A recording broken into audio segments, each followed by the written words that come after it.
Hey y'all, it's Trey. As some of y'all may have noticed, like I was going full speed ahead with the bottom line with Trey, blogging and doing TikTok videos on different hot topics, and I just stopped. Like it just all came to a screeching halt.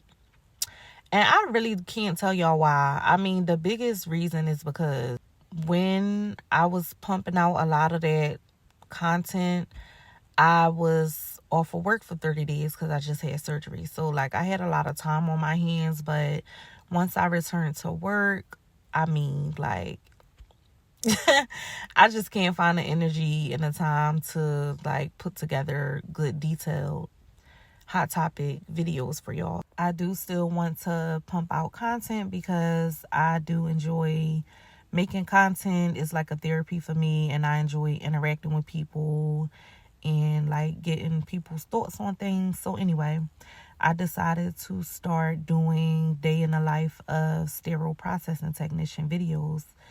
When I tell people that I'm a sterile processing technician, they normally, I mean, some people know what it is, but a lot of people don't. The follow-up question is normally like, what is that? What it like, can you explain? So I put together a little video for y'all just to show y'all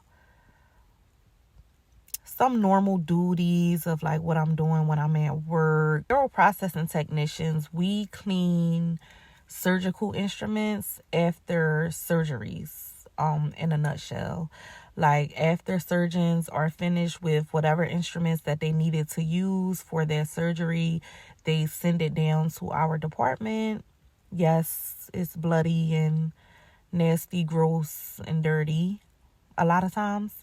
And we take those instruments and we get them clean. We put them in like a special cleaning solution, and we send them through a washer.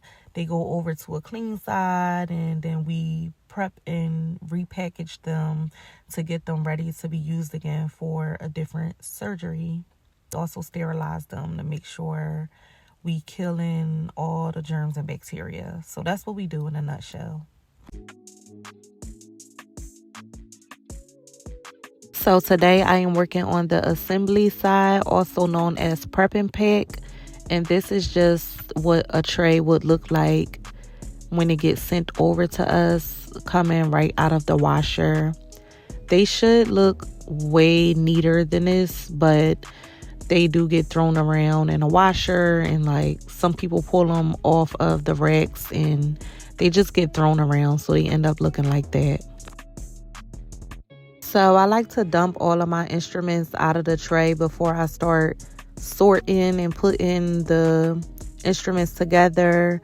I like to see the bottom of my tray. Sometimes it's stuff like hidden down there.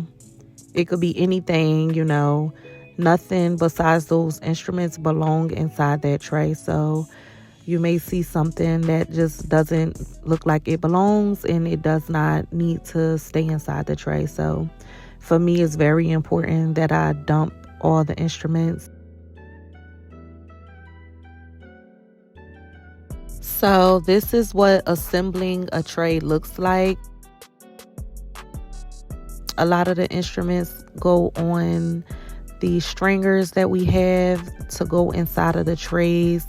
As I am assembling the instruments, I am checking them, making sure that they're working properly, making sure that there's not any blood or tissue or parts of organs like left on the instruments. If you see anything like that, it needs to be sent back to decon. It cannot be sent up to the surgeon and it's still dirty and contaminated. So this is what that tray looked like once I was all finished assembling it. I am a stickler for neat looking trays. Like I like my trays to be super neat. You always want to try to make your trays really neat, so when it gets up to the surgeon and the scrub techs, they are able to find the instruments that they need easily. So this is a transplant tray. This is actually one of my favorite specialties to work on. It is over 120 instruments in this tray. I don't know why I love working on these big trees. I think it's the transformation, and I got super familiar with all the instruments, so I can run through it pretty quickly. And here it is, all finished and ready to be packaged. The red and green little white thingies you see, those are called indicators. They must go inside of every tray. It's just an indicator to let you know that that tray was properly sterilized.